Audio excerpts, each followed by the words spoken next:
कहते हैं राजा वो नहीं होता जिसके सिर पर ताज हो, राजा वो होता है जिसके लिए उसकी प्रजा रोए।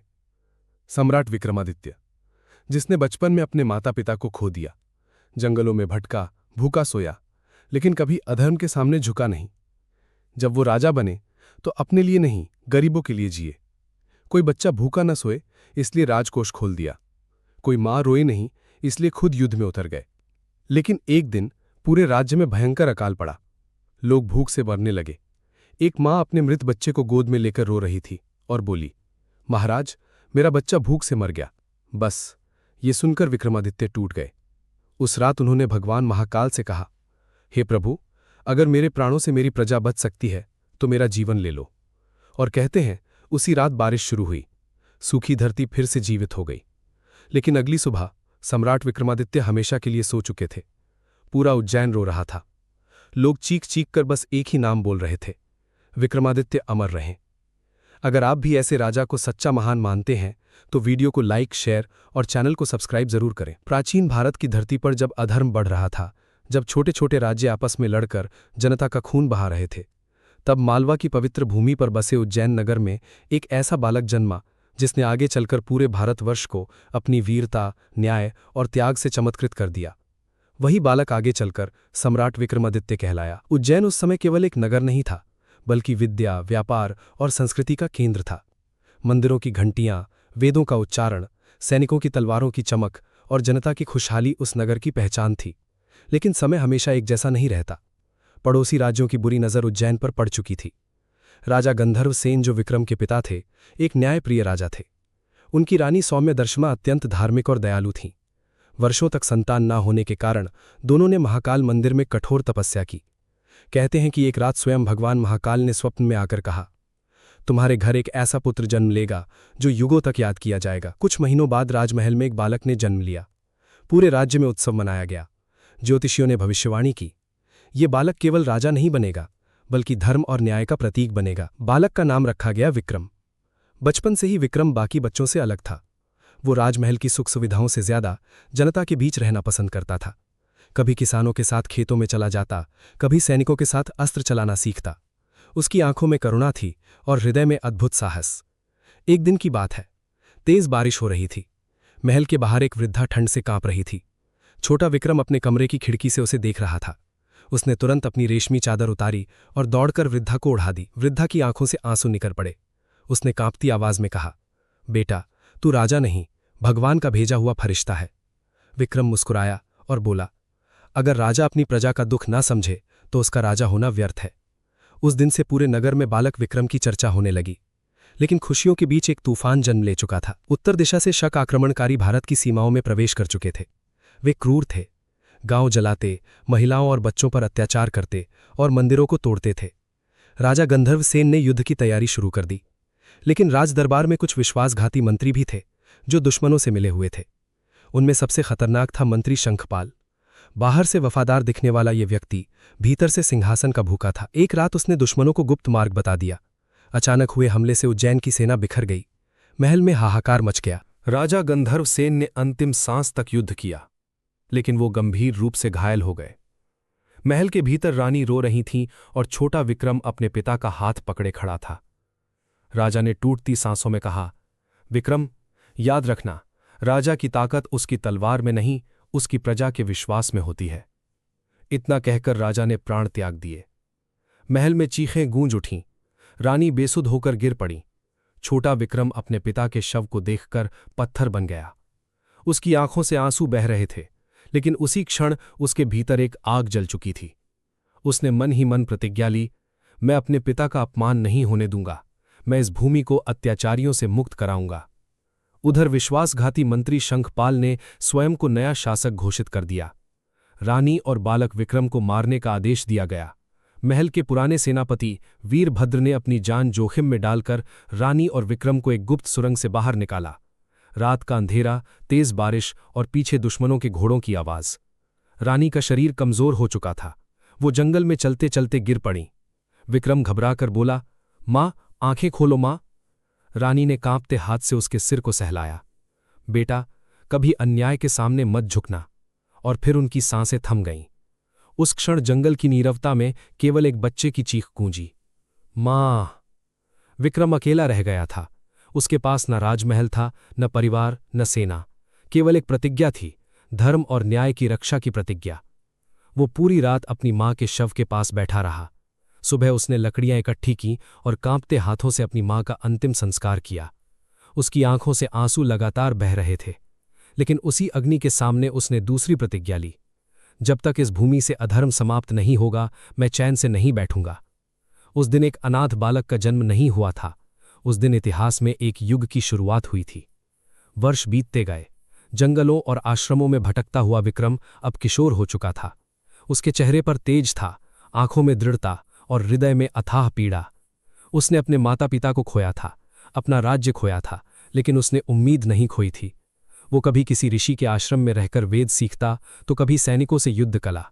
उसने तलवार, धनुष, भाला, घुड़सवारी और राजनीति सब सीखा। एक दिन वो नर्मदा के किनारे स्थित एक आश्रम पहुंचा। वहां महर्षि अत्रि रहते थे। उन्होंने विक्रम को देखते ही कहा, तुम साधारण बालक नहीं हो, तुम्हारे भीतर राजा का तेज है। विक्रम ने उनके चरणों में सिर रख दिया। वर्षों बाद उसे पिता जैसा स्नेह मिला था। महर्षि ने उसे केवल युद्ध नहीं बल्कि जीवन का ज्ञान भी दिया। सच्चा राजा वही है जो अपने लिए नहीं, दूसरों के लिए जीता है। विक्रम दिन रात अभ्यास करता, कभी घंटों ध्यान करता, कभी तलवार चलाता। उसके हाथों में छाले पड़ जाते, लेकिन वो रुकता नहीं। एक रात आश्रम पर डाकुओं ने हमला कर दिया। वे अनाज और धन लूटना चाहते थे। आश्रम के लोग भयभीत हो गए। तभी युवा विक्रम अकेला तलवार लेकर उनके सामने खड़ा हो गया। डाकुओं का सरदार हंसा, एक लड़का हमें रोकेगा। लेकिन अगले ही पल विक्रम की तलवार बिजली की तरह चमकी। कुछ ही देर में सभी डाकू जमीन पर पड़े थे। महर्षि अत्रि ने गर्व से कहा, आज से तुम केवल शिष्य नहीं, धर्म के रक्षक हो। धीरे धीरे आसपास के गांवों में विक्रम की वीरता की चर्चा फैलने लगी। लोग उसे अपना रक्षक मानने लगे। लेकिन उसके भीतर एक दर्द हमेशा जिंदा था। रात को जब सब सो जाते, वो अकेला बैठकर अपने माता पिता को याद करता। उसकी आंखों में आंसू आ जाते। एक दिन उसने गुरुदेव से पूछा, गुरुदेव, क्या मैं कभी अपने माता पिता का बदला ले पाऊंगा? महर्षि ने शांत स्वर में कहा, बदला लेना सरल है, लेकिन न्याय करना कठिन। याद रखो, तुम्हारा उद्देश्य केवल सिंहासन पाना नहीं, प्रजा को भय से मुक्त करना है। उसी समय खबर मिली कि उज्जैन में अत्याचार बढ़ चुके हैं। मंत्री शंखपाल अब अत्याचारी राजा बन चुका था। जनता भूखी थी। किसानों से भारी कर वसूला जा रहा था। विरोध करने वालों को मौत दी जाती थी। ये सुनकर विक्रम का खून खौल उठा। उसने कहा, अब समय आ गया है। महर्षि ने उसे आशीर्वाद दिया और एक दिव्य तलवार दी। ये तलवार केवल उस हाथ में चमकेगी जो धर्म के लिए उठे। विक्रम अपने कुछ साथियों के साथ उज्जैन की ओर चल पड़ा। रास्ते में उसने कई गांव देखे जो बर्बाद हो चुके थे। बच्चे भूखे थे, महिलाएं रो रही थीं, बूढ़े लोग अत्याचार सह रहे थे। एक गांव में उसने देखा कि सैनिक एक किसान को पीट रहे हैं क्योंकि वो कर नहीं दे पाया था। किसान की छोटी बेटी रोते हुए अपने पिता को बचाने की कोशिश कर रही थी। विक्रम से यह दृश्य देखा नहीं गया। वो आगे बढ़ा और सैनिकों से बोला, एक भूखे इंसान पर तलवार चलाना वीरता नहीं, कायरता है। सैनिकों ने हमला कर दिया, लेकिन कुछ ही पलों में विक्रम ने सबको हरा दिया।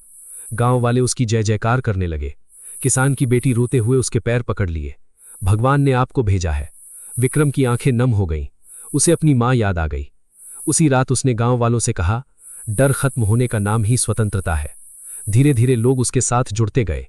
किसान, सैनिक, व्यापारी, युवा सब उसके पीछे खड़े हो गए। उज्जैन की धरती फिर से उम्मीद देखने लगी थी। उज्जैन अब पहले जैसा नहीं रहा था। गलियों में डर था, मंदिरों में सन्नाटा और जनता के दिलों में पीड़ा। लेकिन इसी अंधेरे के बीच एक नई सुबह जन्म लेने वाली थी। विक्रम अपने विश्वसनीय साथियों के साथ गुप्त रूप से नगर में प्रवेश कर चुका था। वो आम लोगों के बीच रहकर उनकी तकलीफें समझ रहा था। एक दिन बाजार में उसने एक युवती को सैनिकों से लड़ते देखा। सैनिक एक गरीब महिला का सामान छीन रहे थे और वो युवती उनका विरोध कर रही थी। उसकी आंखों में साहस था। नाम था मालविका। विक्रम ने उसकी सहायता की और सैनिकों को भगा दिया।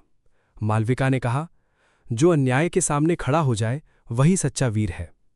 विक्रम पहली बार किसी की बात सुनकर मुस्कुराया। धीरे धीरे दोनों के बीच मित्रता हुई। मालविका जनता की सेवा करती थी। वो गरीबों को भोजन बांटती, बीमारों का इलाज करती और लोगों में साहस जगाती। एक रात दोनों महाकाल मंदिर की सीढ़ियों पर बैठे थे।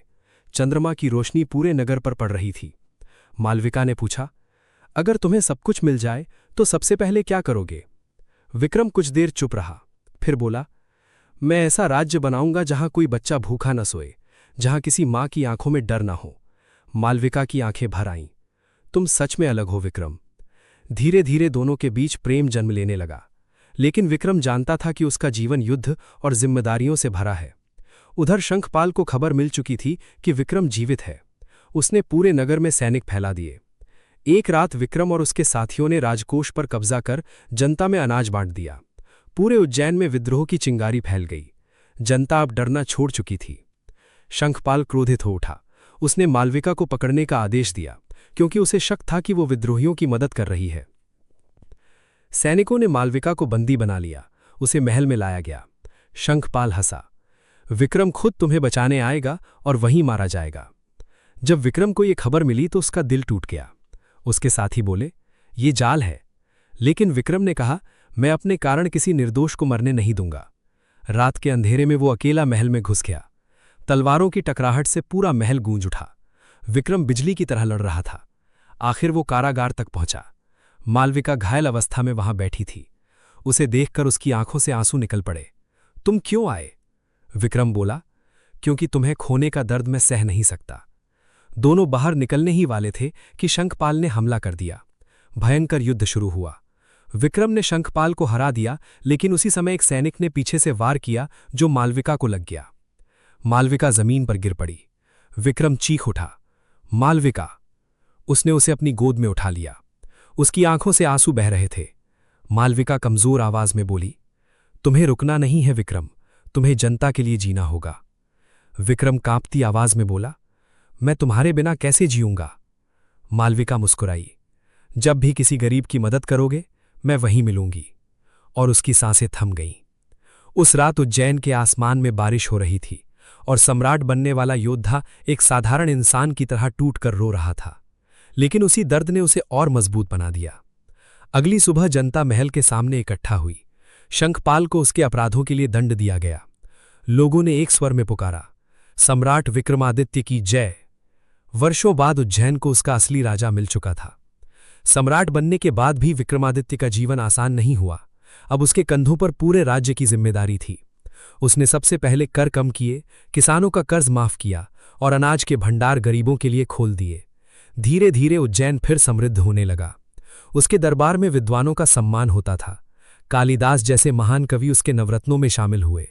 कला, संगीत, विज्ञान और धर्म हर क्षेत्र में उज्जैन चमकने लगा। लेकिन सम्राट विक्रमादित्य केवल राजा नहीं थे, वे न्याय का प्रतीक थे। एक बार दो महिलाएं एक बच्चे को अपना बता रही थीं। पूरा दरबार उलझ गया। तब विक्रम ने कहा, बच्चे को 2 भागों में बांट दो। ये सुनते ही एक महिला चिल्लाई, नहीं, बच्चा उसे दे दो, लेकिन इसे मत मारो। विक्रम मुस्कुराए, यही असली मां है। जनता उनके न्याय की प्रशंसा करने लगी। लेकिन रात होते ही एक अलग कहानी शुरू होती। शमशान में रहने वाला रहस्यमयी वेताल पूरे राज्य में भय फैलाता था। एक तांत्रिक ने विक्रम से कहा कि यदि वो वेताल को पकड़ लाएं तो राज्य पर आने वाला संकट टल जाएगा। विक्रम अकेले शमशान पहुंचे। वहां चारों ओर अंधेरा था। हवाएं चीख रही थीं। पेड़ पर उल्टा लटका वेताल हंस रहा था। विक्रम ने उसे कंधे पर उठाया, लेकिन रास्ते में वेताल कहानियां सुनाता और प्रश्न पूछता। यदि उत्तर जानते हुए भी राजा चुप रहे तो उसका सिर फट जाएगा। हर कहानी न्याय, धर्म और इंसानियत की परीक्षा होती। विक्रम हर बार सही उत्तर देते। वेताल फिर उड़कर पेड़ पर लौट जाता। लेकिन विक्रम हार नहीं मानते। इन रातों में उन्हें अपने जीवन की पीड़ा याद आती। मां का चेहरा, पिता की अंतिम सांसें, मालविका की मुस्कान। एक रात वेताल ने पूछा, राजा, तुम इतना दुख सहकर भी टूटे क्यों नहीं? विक्रम कुछ देर शांत रहे, फिर बोले, क्योंकि मेरा दर्द केवल मेरा नहीं रहा, मैंने उसे जनता की रक्षा का संकल्प बना दिया। वेताल पहली बार शांत हो गया। धीरे धीरे राज्य में शांति लौट आई। व्यापार बढ़ा, विद्या फैली और उज्जैन पूरे भारत का गौरव बन गया। लेकिन इतिहास गवाह है, हर महान राजा की परीक्षा अंत में सबसे कठिन होती है। उत्तर दिशा से फिर विदेशी आक्रमणकारियों का खतरा बढ़ रहा था। वो भारत को लूटना चाहते थे। दरबार में भय था। कुछ मंत्री युद्ध से बचना चाहते थे। लेकिन विक्रम बोले, जो अपनी भूमि की रक्षा नहीं कर सकता उसे जीने का अधिकार नहीं। उन्होंने स्वयं सेना का नेतृत्व किया। युद्ध कई दिनों तक चला। धरती खून से लाल हो गई। विक्रम घायल हो चुके थे, लेकिन लड़ते रहे। सैनिकों में नया जोश भर गया। आखिरकार दुश्मन हार गए। भारत फिर सुरक्षित था। लेकिन युद्ध के बाद जब विक्रम अपने शिविर में लौटे तो अकेले बैठकर रो पड़े। उनके सामने जीत थी, लेकिन उनके भीतर अपनों की कमी हमेशा जिंदा थी। समय बीतता गया। सम्राट विक्रमादित्य अब वृद्ध हो चुके थे। उनके बाल सफेद हो गए थे, लेकिन आंखों का तेज वैसा ही था। उज्जैन अब स्वर्ग जैसा नगर बन चुका था। दूर दूर से लोग उनके दर्शन करने आते। बच्चे उनकी कहानियां सुनते और सैनिक उन्हें आदर्श मानते। लेकिन उम्र के साथ शरीर कमजोर होने लगा था। एक रात विक्रम महाकाल मंदिर में अकेले बैठे थे। दीपक की लौ शांत थी। उन्होंने आंखें बंद की और अपने जीवन को याद किया। पिता का चेहरा, मां की ममता, मालविका की मुस्कान। उनकी आंखों से आंसू निकल पड़े। तभी मंदिर के पुजारी ने कहा, महाराज, आपने पूरे जीवन दूसरों के लिए जिया, क्या आपको कभी अपने लिए जीने की इच्छा नहीं हुई? विक्रम मुस्कुराए। जो दूसरों के लिए जीता है वही सच में जीता है। उसी समय खबर आई कि राज्य में भयंकर अकाल पड़ गया है। नदियां सूख रही थीं, लोग भूख से मरने लगे। वृद्ध होने के बावजूद विक्रम स्वयं गांव-गांव गए। उन्होंने राजकोष खोल दिया, अपने आभूषण तक दान कर दिए। लेकिन संकट बढ़ता गया। एक दिन एक मां अपने मृत बच्चे को गोद में लेकर रो रही थी। महाराज, मेरा बच्चा भूख से मर गया। ये सुनकर विक्रम टूट गए। उस रात उन्होंने भोजन नहीं किया। वे पूरी रात रोते रहे। उन्होंने आकाश की ओर देखकर कहा, हे महाकाल, यदि मेरे प्राणों से मेरी प्रजा बच सकती है तो मेरा जीवन ले लो। कहते हैं उसी रात तेज बारिश शुरू हुई। सूखी धरती फिर जीवित उठी। नदियां भर गईं, जनता बच गई। लेकिन अगले दिन सम्राट विक्रमादित्य गंभीर रूप से बीमार पड़ गए। पूरा राज्य महल के बाहर रो रहा था। लोग मंदिरों में प्रार्थना कर रहे थे। अपने अंतिम क्षणों में विक्रम ने कहा, राजा की पहचान उसके सिंहासन से नहीं, उसकी प्रजा के आंसुओं से होती है। उन्होंने महाकाल का नाम लिया और शांत हो गए। पूरा उज्जैन रो उठा। महिलाओं की चीखें, बच्चों के आंसू, सैनिकों का विलाप, ऐसा लगा मानो पूरा भारत अनाथ हो गया हो। उनकी चिता जल रही थी और लाखों लोग रोते हुए केवल एक नाम पुकार रहे थे, विक्रमादित्य अमर रहें। समय बदल गया, सदियां बीत गईं, राजमहल मिट गए, युद्ध खत्म हो गए। लेकिन आज भी जब न्याय, साहस और त्याग की बात होती है तो सम्राट विक्रमादित्य का नाम सम्मान से लिया जाता है। क्योंकि कुछ लोग केवल इतिहास में नहीं जीते, वे लोगों के दिलों में अमर हो जाते हैं। सम्राट विक्रमादित्य की ये गाथा केवल एक राजा की कहानी नहीं, बल्कि धर्म, न्याय, प्रेम और त्याग का संदेश है। उन्होंने हमें सिखाया कि सच्ची शक्ति तलवार में नहीं, इंसानियत में होती है। जब भी दुनिया में अन्याय बढ़ेगा, जब भी कोई कमजोर इंसान मदद के लिए पुकारेगा, तब विक्रमादित्य की कहानी लोगों को साहस देती रहेगी। और शायद यही किसी महान राजा की सबसे बड़ी जीत होती है। अगर आप ऐसी भावुक, दिल को छू लेने वाली कहानियां सुनना पसंद करते हैं तो अभी हमारे चैनल RS स्टोरी वर्ल्ड को फॉलो/सब्सक्राइब करें।